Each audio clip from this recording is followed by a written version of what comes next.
Hello, everyone, and thank you so much for joining us today for yet another special conversation that we're having. And today, our topic has been inspired by one of our amazing panelists, Miss Evaughn Person. Will you so kindly share what we're going to be speaking about today and what it means to you? We're going to be speaking about professionalism in the real estate industry. Um, what it means to me. It means everything, because this is my business. This is my baby. I've been in real estate over 13 years, started off in property management, got into customer service, also did some operation support. So my main goal is getting us back to being professional because there are a lot of things that have happened ever since after COVID, and it's kind of shaking up our industry. And I just want us to get back to that. Stressing education. That is one of the main things because once you get your license, that doesn't give you the license to go out and do everything all at once. You have to still continue your education, and education is available, especially if you're a licensed realtor. The NAR has online courses for you to take to get a continued education, certification, or designation. So there's absolutely no excuse. There are classes that are just certification classes, and they are cheap. $10, $14 I've seen. And there are classes where you actually have a designation and you are recognized and you have a responsibility, especially under our code of ethics, to be actually educated in a niche that you go into as you are a real estate agent. And it's your broker's responsibility to make sure that you are mentored and guided on your first transaction to make sure that you're not a liability to the customers. So there's a lot of things that we have to go over, but I don't want to take up too much time. Let's go ahead with everybody else now. So that we can start to get to know, who is here on this panel. And thank you again, Absolutely. Evaughn, for really suggesting, this important topic. I'd love to just pose a question, and anybody can pick this up. And that is, how do you balance being personable and relatable while maintaining professional boundaries, especially when clients, they kind of want to be friends, a little bit. Maybe even same thing with the coworkers. How do you approach that for yourself and your business? Yeah. So, I mean, I'll jump in and Go ahead. share. So, for me, well, just so you know, I'm Gabby. I'm a real estate agent here in New York, and I have been in real estate for 6 years. Prior to that, I did architecture and interior design for over 12 years. And for me, being personable is very important. It's very important. So I like to anything that I put online, anything that I put, I want it to be super professional. I want it to look professional. I want it to be high quality because I believe in quality service, but also the way you present yourself, your brand should also be very high quality. And so I always try to produce that type of content. But at the same time, I want to share a little behind the scenes of my life so that when people see me online or anywhere on my website, whatever the case might be, they feel like they kind of already know me before they've actually met. So they feel connected, they feel the personal like just the personality come through, and so they're almost like, oh yeah, we know you like this, we know you like hexagon tiles and things like that, like just based on things that I post and share and talk about, or how I love powder rooms or whatever the case might be. They just get these little tidbits and secrets and small looks into your life to really feel like they have gotten to know you. So while you're still appearing incredibly professional, and whether it's you want to show that you do luxury, or you whatever it is you want to focus on, show a little bit of behind the scenes of your life so that people can be able to connect to you. Mm. Absolutely. Yeah. Yeah, that's great. I love that question too. If I may jump in, I think that it goes back to, we teach people how to treat us, right? And so back to Yvonne's point, education. I mean, as a professional, my real estate business, my name is Ann Peshka, by the way. I'm over in the Sarasota, Florida area, but my business is my brand. My brand is my business. So I'm going to elevate myself in such a way that I am going to be a professional in every step. So when a customer comes to me, the first thing I'm going to do is present myself as such. So if somebody had, and I love to use doctors and lawyers as examples. So if I had a really serious legal situation and I sought out a great attorney, I am going to expect him to act in a very professional manner and not look for me to invite him over for Thanksgiving dinner. Right. So I'm not looking to gain new family members. I'm not looking to gain new best friends. I'm looking to be somebody that they trust to help them navigate an otherwise very difficult situation, buying or selling a home. So I think when we set that precedence of who we are in the very first initial, consultation or phone call or whatever it is that it might be, hey, I am very well educated in what I do. If I don't know the answer, I'll find it. And I am going to really give you great tools to make a decision. I think that sets us apart versus, because there's two types of realtors, I believe: transactional, relational. People are done being sold. They're done with transactional. Be relational to a degree that I can trust you, but don't try to win me over as your best friend because you don't have knowledge. If that makes any sense. So it really is how we present ourselves is exactly how they're going to see us. Mm-hmm. Yeah. Sure. I'm curious too, because you're all bringing up some really great points. What do you do then when the professionalism breaks down? Like, what are some of the ways to either restore or repair or move on? Like, what does that look like for you in real time? Because some people, they think that doesn't happen, that it's just sunshine and rainbows all the time. Those are called referrals. There you go. Not everyone is for you. Yeah. That is the truth. I mean, and we experience it across the board, whether it be with someone that we're looking to potentially work with and we see that it's not a right fit, or with another broker like that. We have to handle ourselves professionally, even when we have to tell someone off. So I think that, there's a balance that has to happen between the two. But it's true, not everyone is for you. Not all money is good money, and we really have to be able to say no sometimes, and to be able to let go. We're not going to close every single deal, and we're not going to work with every single type of client.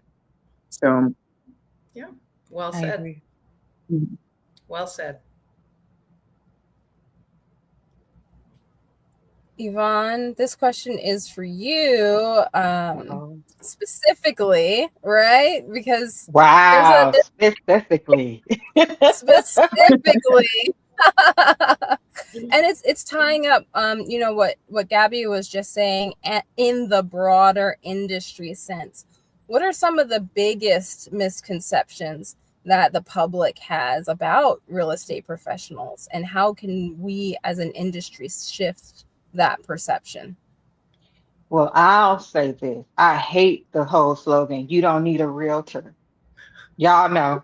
That came out. You don't need a realtor. That came out like after COVID, where all these industry investors started coming out buying up all the properties Mm-hmm. during COVID. And they were saying it's easy. You don't need a realtor. That's a lie. That's a lie. Um, when I tell you we make it look easy, we do. Because when you're getting into this profession and you know what you're doing, we do make it look easy, but it's not easy. Mm-hmm. Contracts, agreements change every year. Excuse me. They change every year. And us as realtors, we're going to use the most recent updated contract that is available to us from our association.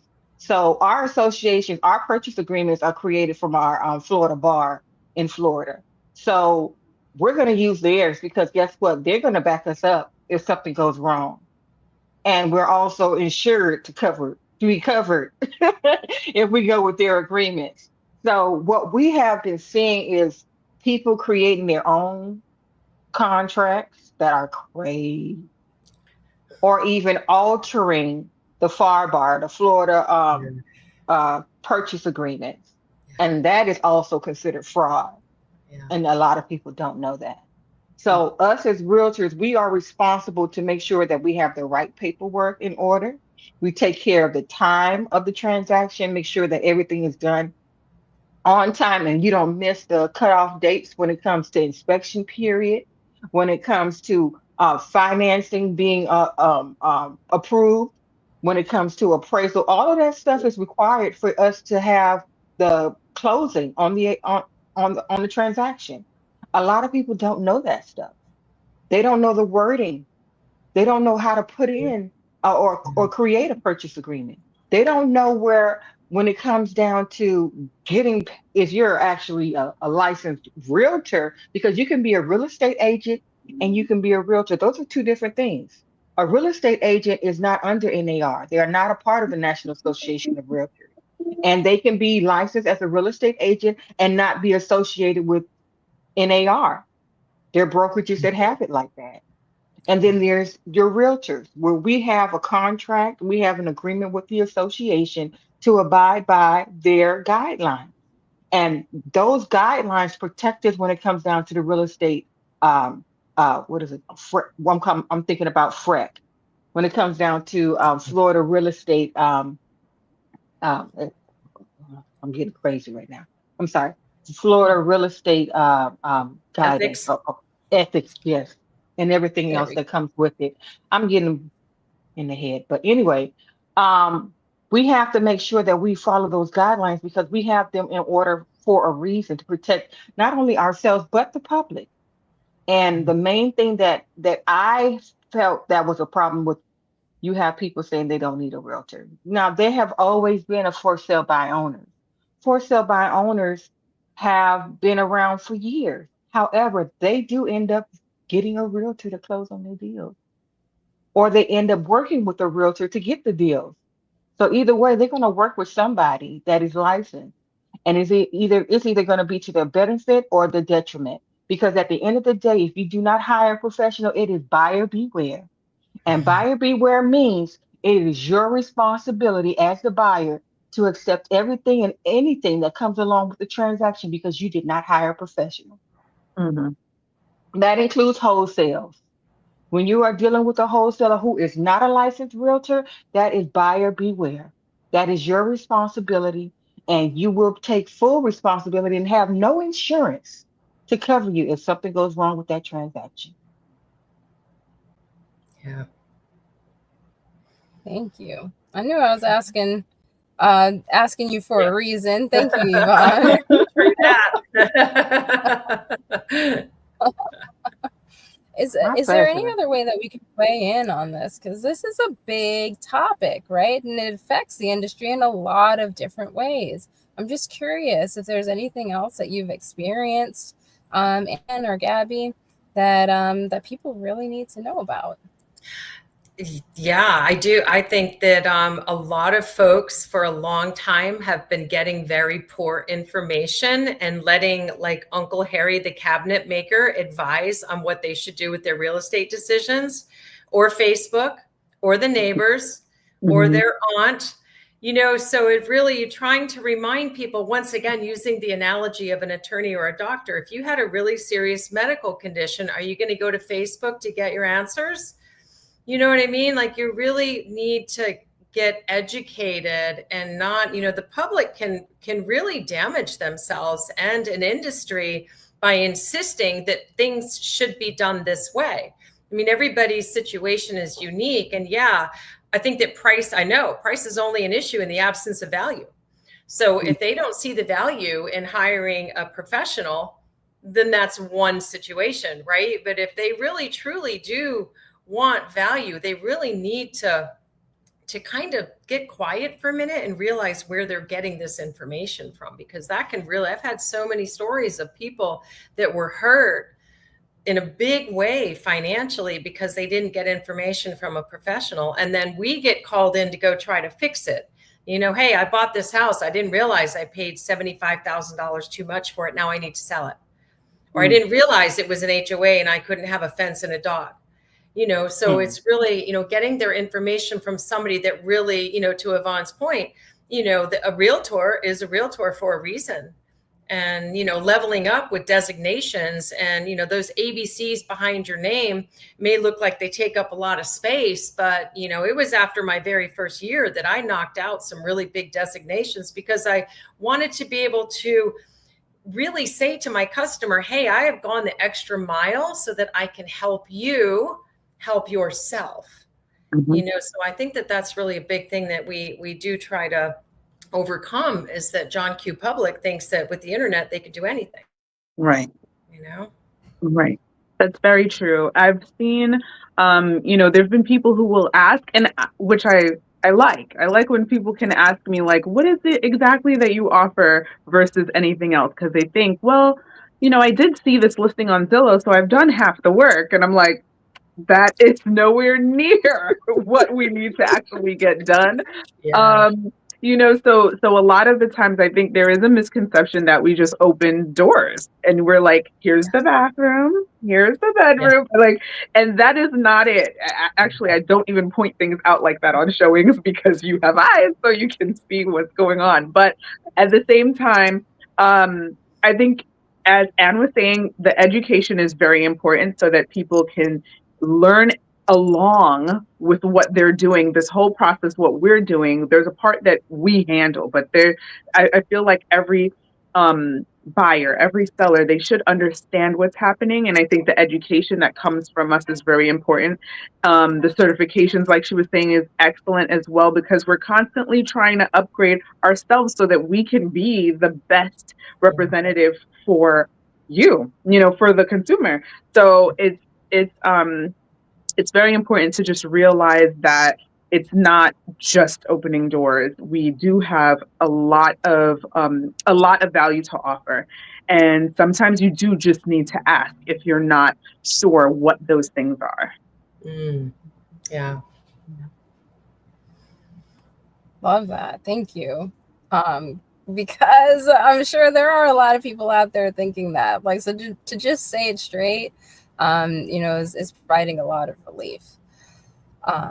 Also, I'm curious, you brought up a good point, Gabby, about, you know, there being a lot of people who are online, right? And possibly building their own brand. So where do you think the line should be drawn, you know, between being authentic or maybe oversharing or coming across as professional and unprofessional? You know, how much of yourself do you think we're allowed to be, you know, in the public sphere?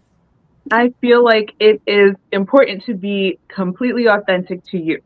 I have seen so many different agents do all kinds of things on social media. I mean, there are people who are cursing like crazy. Here's the effing this, here's the effing that. And that's their brand and it works for them. And, you know, there's a certain type of person that is drawn to that. There are people who go, you know, to take on this kind of like boredom persona. Welcome to this, you know, and that is attractive to a certain type of person, you know. So I feel like you have to approach it the way that you're most comfortable appearing online, what you really want to portray. It's being true to who you are, because as I was saying, like, not every person is for you. But if you are giving off and showing you're being real, you're showing as much as you want to show. But also, I would say there's a like realist part of it where you should also kind of share some losses. You know, not everyone a lot of people use Instagram as a highlight reel, and it's just beautiful, beautiful, glorious, glamorous, and that's all you see. And so I think you know, being a little real, like, today was a hard day, like this is what I went through, you know, is also really something that attracts people, because they like real. It's not just about all glitz and glam. They want to feel and know that you're authentically you. So do it however you feel comfortable. Yeah. Love that. Yeah. They want to see us fall in the pool. Playing hide and seek, all kinds of stuff. Oh my goodness. Yes, all kinds.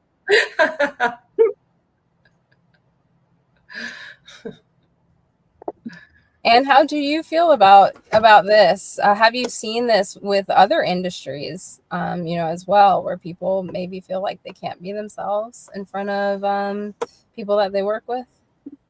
Oh, wow. 1000%. And I think that's really ingrained in us in middle school, right? I don't know that we really 100% come out of that consciously. I think it's an effort, especially when you're working with the public to the degree that we're on stage, right? People are looking to us for guidance. They're looking to us for answers. And we also, we're kind of like the coach with a team of amazing people.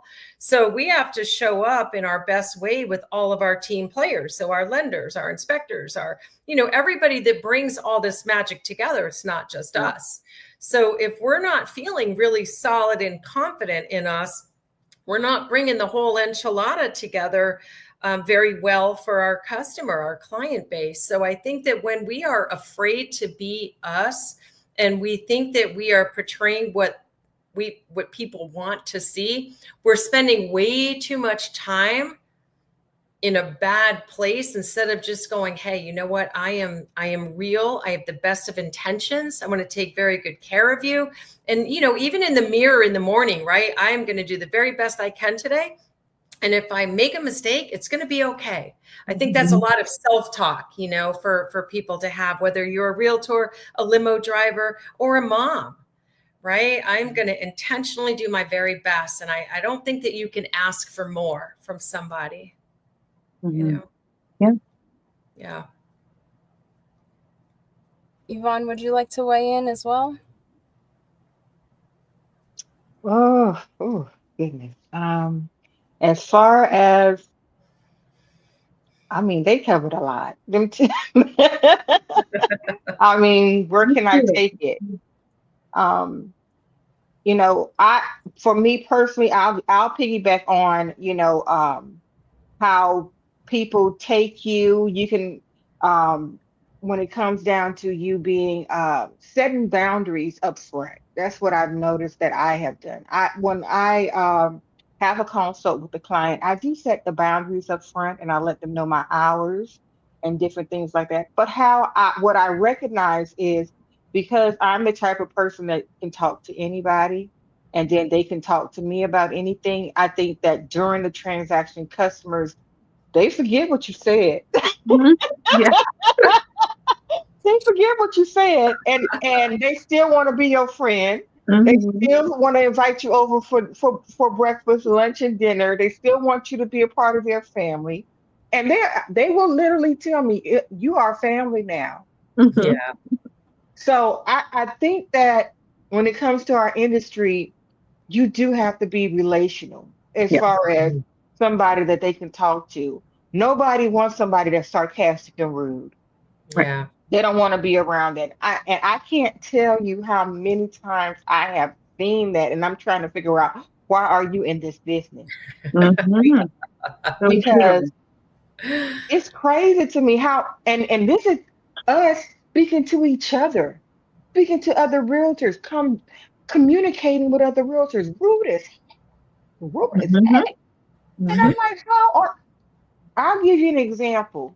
I was explaining how I do my consultation because I charge a retainer for services, you know? And one of the agents was like, well, why would they pay you? I said, well, the way that you're talking, I understand they're probably not paying you. Mm-hmm. Because look how you just showed up and look how you just asked that question. Mhm. There's a way that you talk to people and the way that you communicate to people. Yeah. And if you show them that you have a certain type of work ethic and they can see your Mhm. reviews and see your results, Mhm. they will pay for your service. Yeah. We don't work for free. Right. Right. Regardless of what anybody think or what everybody have said, we do not work for free. Mhm. Yep. And I make sure that when I do my guidelines and I assist my clients as well as my agents, they know how we do business. They know up front. But that still doesn't deter them from wanting to be my friend afterwards. Like I said, all of them want to be tell me that I'm part of their family now. Mhm. And I don't mind it. Yeah. But I do dodge some of them calls because I'm like, hey, listen, we got to keep it professional. I Right. love you. Happy birthday. I'll send you a birthday message. I'll send you a happy anniversary message. But, can you imagine having 400 family members, extra family members? I mean, it's good because they remember you when they need something that's very important or they want to refer a friend. Mhm. That's awesome because they're going to, oh, Yvonne, because that's my family. Perfect. But at a certain point, you do have to draw the line. You do have to set boundaries. If somebody contacts, because I have customers that contact me after hours, I don't respond back until the morning. Yeah. I'll actually be up. I'll be up and I'll be up until 1 o'clock in the morning. And I'll go ahead and type up whatever needs to be typed up and hit send at 8 o'clock. Schedule Eh, send. Yes, Mhm. absolutely. But I'm not going to be on the phone with you at the 9 o'clock. It got to be flood. What we said in property management, fire, flood, or blood.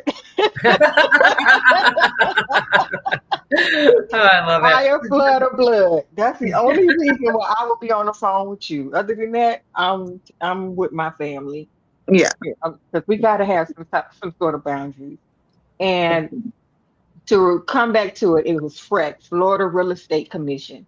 I'm sorry, I got airheaded a little bit, but yeah, that's who it was. I was trying to remember Florida Got it. Real Estate Commission because every state has their own real estate commission that they have to guide by. And those are the ones that can restrict your license if you're not abiding by the rules. Mhm. Mhm. And they do not play. Yeah. So, Good yeah. point. Good point. Thank you. Thank you for also God helping bless. to create some clear boundaries and establish what those Vital. actually look like, right? Yeah. It doesn't mean Yeah, that it is anyone's being vital. mean. Yeah. Yeah. Yeah. It's vital. More I on that. think that it's important to, I agree completely with Yvonne with these boundaries. I think that that's really important to establish from the get-go, or you will literally be running around like a chicken with your head cut Right. off. Like if you do not have some type of structure, it's just necessary, and it's not that you're going to be rude to them, like, why are you calling me this time? It's nothing like that. It's just really being able to uphold that so they continually respect your position and they value what you're doing and you make them feel like they're still your only client even though you have so many more. You're still Yeah. giving of yourself, all the time. But Right. it's important to just have that structure so that you can also live your life. Like, we don't want to be doing this 24/7. Like we still have families and everything like that. So I think that's important, as well as transparency, just being completely upfront and open, especially when it comes to the chat about commissions and fees, things like that. Like, I'm very open with them from day one. The consultation, we're talking about all of it. I'm like, lay it all on the line. Yeah. We're talking Yep. about Absolutely. everything. We're not avoiding this. I want we for some reason, like a lot of agents have given off a very bad, like put a bad taste in so many people's mouths that people Yeah. feel like real estate agents are sleazy, like salesmen and all that stuff. And Yeah. honestly, I didn't even know where that like stereotype came from until you start meeting some of them. Then you're like, oh, because you kind of feel like people are operating similarly to you, just in general, Yeah. until you meet the people who are definitely not. Then you're like, wow, you talk like that. Wow, you can't even respond, or you're finding these issues in others, and you're like, this is crazy. Like, we're working on the same transaction. I'm on the sell side, or you're on the buy side. We want the same goal. Why are you fighting with me? Like, it's a lot of things like that. And I just think that it's really, the respect is important, the transparency is important, and the boundaries are important. So Absolutely. Yeah. Absolutely. I just think that sometimes some agents get over their head. They actually get really full of themselves. very. And it's for no reason. Hmm. Absolutely no reason. Oh, I'm helping you. Excuse me. Yeah. Yeah. And I'm on the seller side. You're helping me, Hmm. and I'm paying it. See, when I start off doing certain things, I do certain things a certain way. If I go ahead and assist, I'm going to assist fully. I'm not just working with my seller. I'm making sure that we have a willing and able buyer, and the buyer is going to be able to close. Right. That's how I do things. If the buyer has a struggle, I have a preferred lender. I know she can get it done. Mm-hmm. If the buyer have a struggle, I'm going to holler at my lender and I'm going to say, "Hey, we got a buyer that's under contract. They need financing ASAP, or they're going to lose their escrow. We Hey, introduce them to my financer. Get this thing done." Hmm. I've done it before. You know, I've split commission before. I've even given portions of my commission for a buyer to close, and Mm. I'm on the seller side. Good. Okay. Do what you gotta do. So Yeah. we do what we got to do to get the job done. Yeah. But, it's a lot of times where you don't even get a thank you from the agent that you help. Hmm. Hmm. Yeah. It's like reciprocation is like a failed ideology, you know? And what people don't realize is that you got to see these people again. If they're out there working, you're going to see them again. They're going to remember how you treated them. Mm-hmm. Hmm. And Yeah. they're going to be like, "Oh, I don't want to work with that person." Yeah. You know? Yeah. This is not only a relationship business with your clients. This is a relationship business with other realtors, other Yeah. brokers. Yeah. You Yeah. know, and True. even if you wanted to get into development, there's other. It works both ways, and you Mm-hmm. have Mhm. to watch how you treat people. When you treat people nasty, they remember. Yeah. Yeah. Yeah. They remember.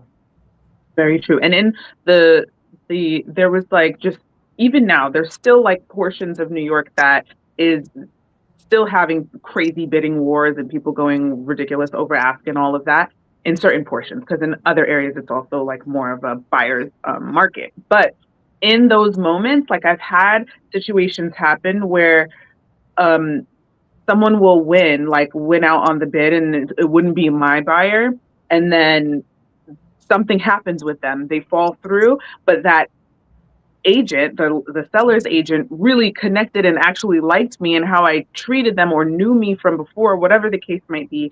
And they're coming back to my buyer, even though we are not the highest offer, but just because of the relationship, and they know the transaction is going to be smooth, and will be communicative and all of that. They want to work with me. And so that's what gets my buyer in the door. So I Mhm. feel like the relationships with brokers it's important for that reason. If I know someone's really awful, I want to skip over them and go to the next person, and then advise my Yeah. seller, because at the end of the day we want to close and we want it to be as smooth as possible. So if Yeah. I Absolutely. can help orchestrate that, then that's what we're going to do. So it is important how you treat people, for sure. And I just want to throw one more thing in there, and that's resources, because Yvonne and Anne have been mentioning all of the people they're connected to, lenders, and we're connected to title people. There's so many different connections. Even if you want an architect, an interior designer, you need someone to clean, you need whatever the case might be. We have a lot of resources as as brokers, and so that's another part of our value. So just wanted to throw that out there. Yeah. Absolutely. I That's mean, a let huge me part. let me come behind that one to give you an example of resources. So I had a client that was purchasing a new build. Now, when you purchase a new build, they want you to use their everything, their Mm, financing, their title, their everything. Mm-hmm. So we were under the deal. Everything was okay at initially. Then it seemed like when the new year came, everything went shot. Okay, everything. The financing, everything was approved. All of a sudden, oh, they got an audit. They need XYZ, and everything that she supplied before is no longer good enough. So I'm like, wow, okay. I said, well, you know what? I don't argue with mortgage brokers. I change them. Yep. If I have if I'm giving you business and we can't work together, I'm changing, Mhm. Mhm. because that's the flexibility of having resources. When something don't work with one, we can change to another. And Mm. I think that people forget that when it comes down to this business. We don't have to sit there and take it, Mhm. especially when it comes to my client. I don't like my clients to be mistreated, Mhm.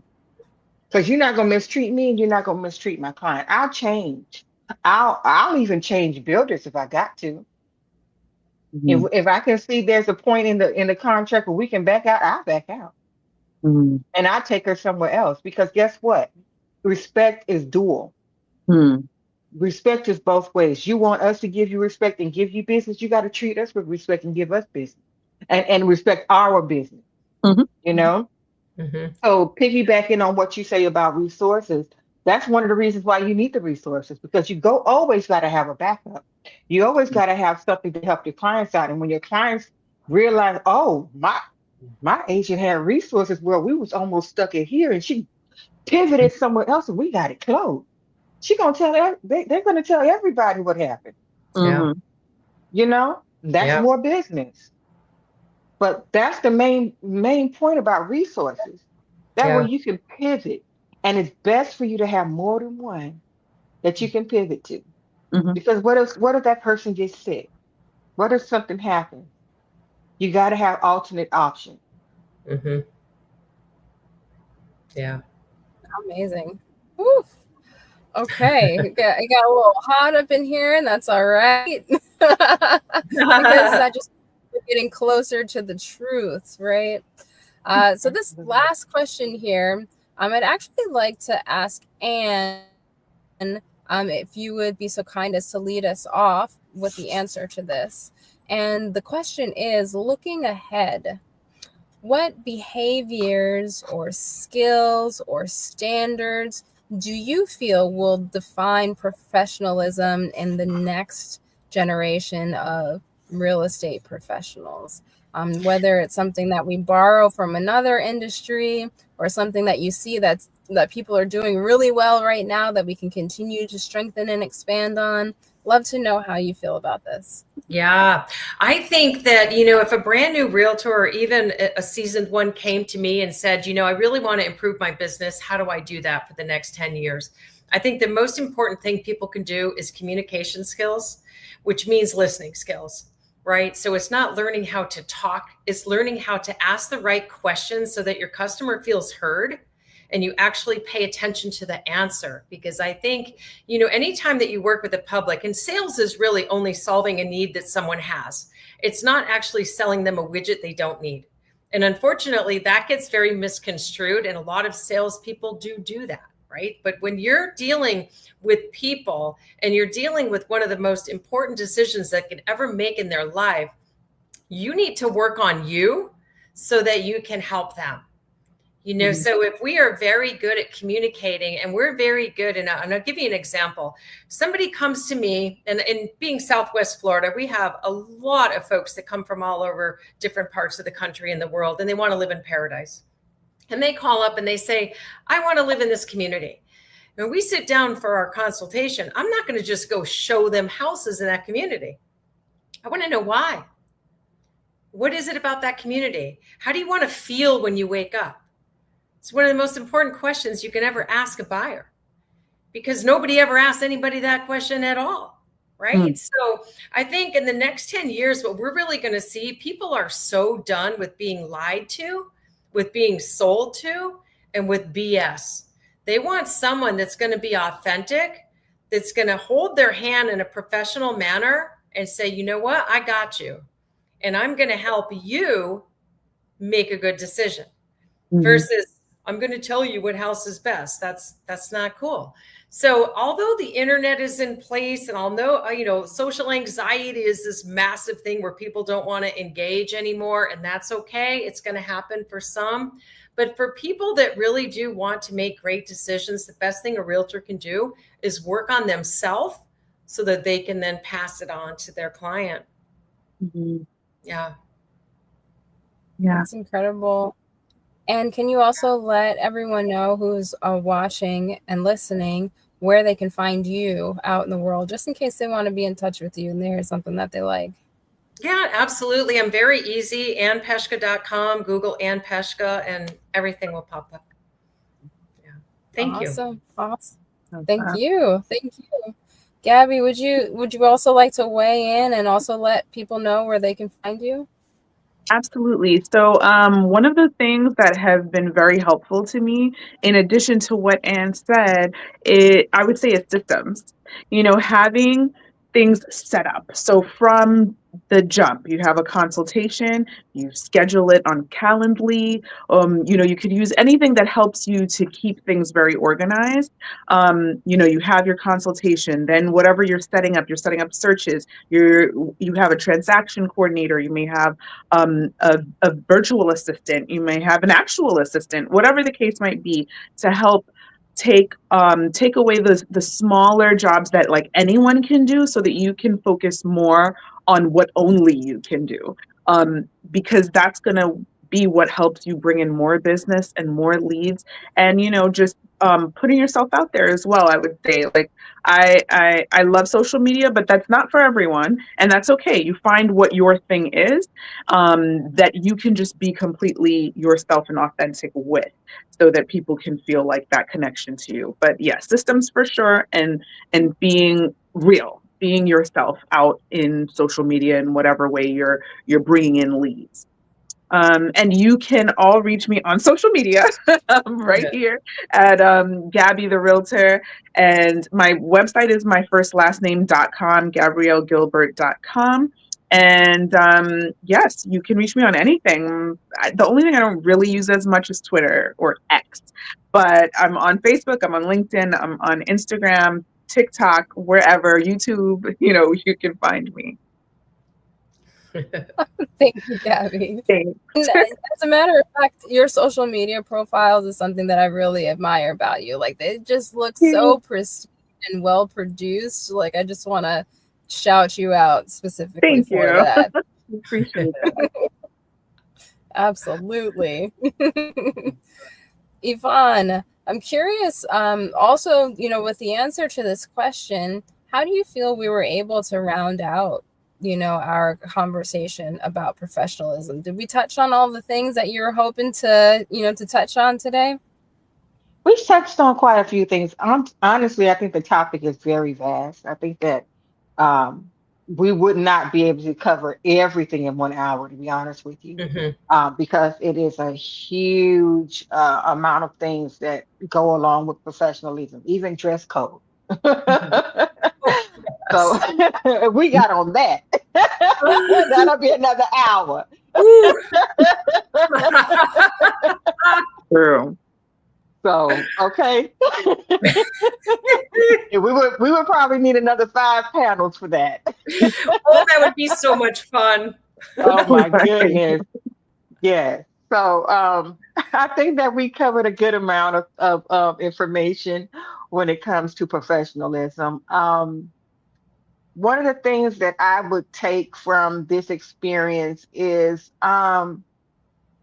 just getting everybody's perspective from where they are, in the industry, and their experience.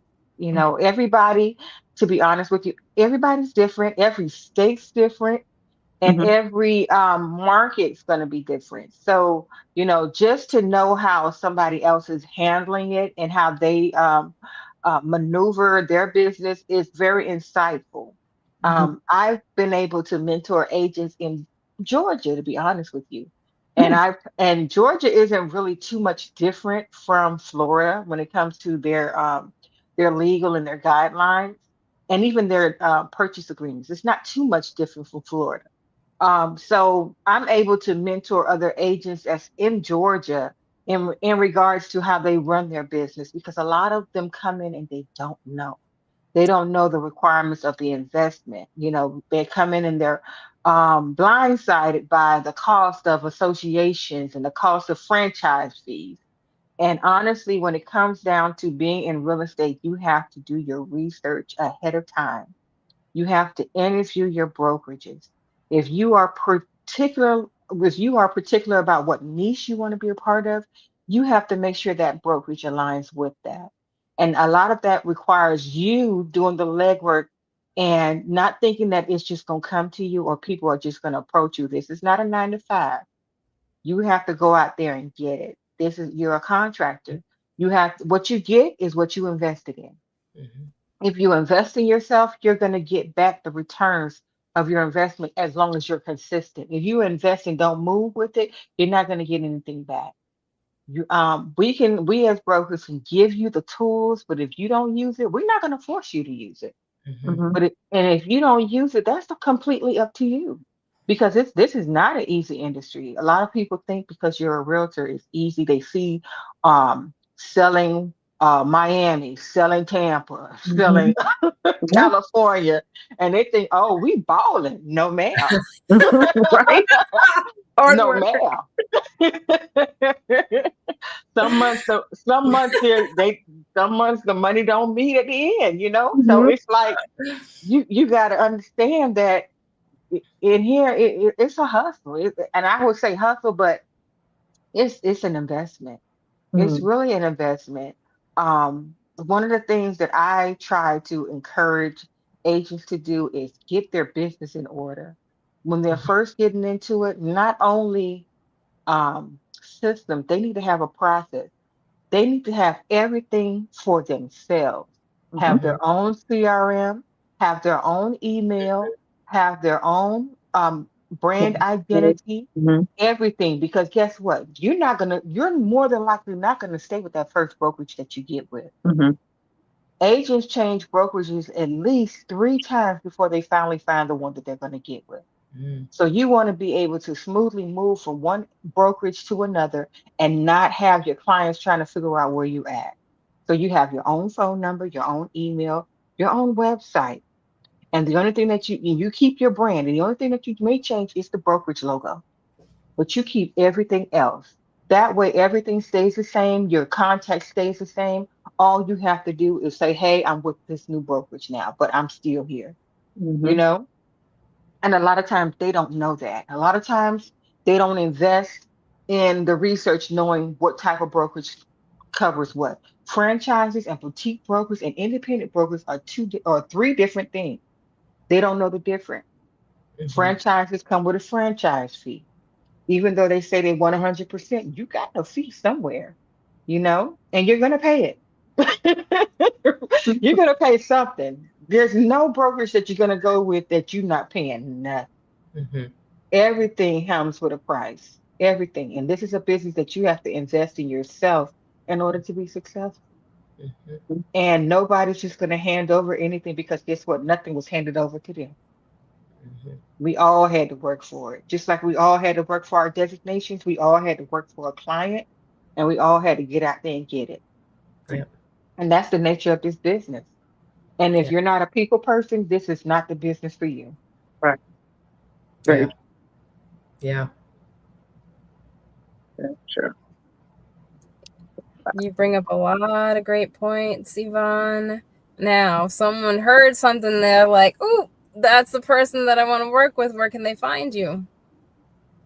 Whew, okay, well, most of my social media is under my business, 'cause.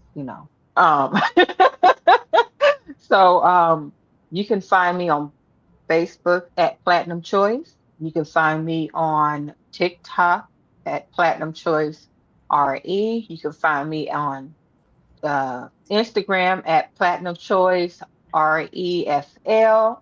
There's some underscores between that. So I just didn't say it, but every section has an underscore. Platinum Choice underscore or Platinum underscore Choice underscore RE underscore SL. You got to do all. That's the TikTok, and I'm sorry, that's the Instagram. My email and is info@pcpmr.com. My website is www.pcpmr.com. Take at LinkedIn, I'm under my name, so you can just find me on LinkedIn under my name. What else? Yeah. I think that's about it. Oh, YouTube. Yeah, I'm on YouTube I can't remember that one. Oh, it's a lot of I know, so many things. Really yeah, it's a is. lot of them. But I try to And at keep the up same with it time, I'm because, sure if someone wanted to find you, they would, right? yeah, they want to find me, they'll find me.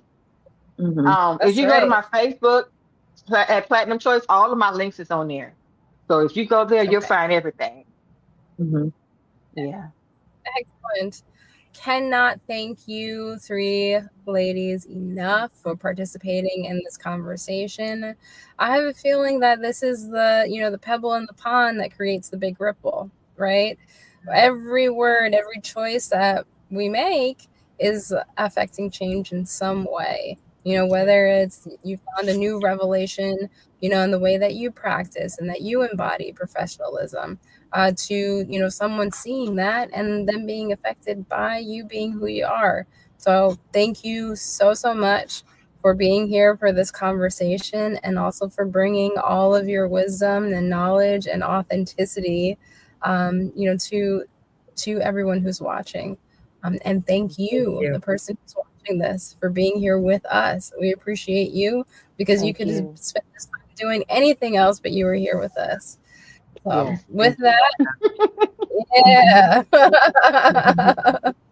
All the information is there. May you make great professional choices moving forward. Absolutely. And bye for now.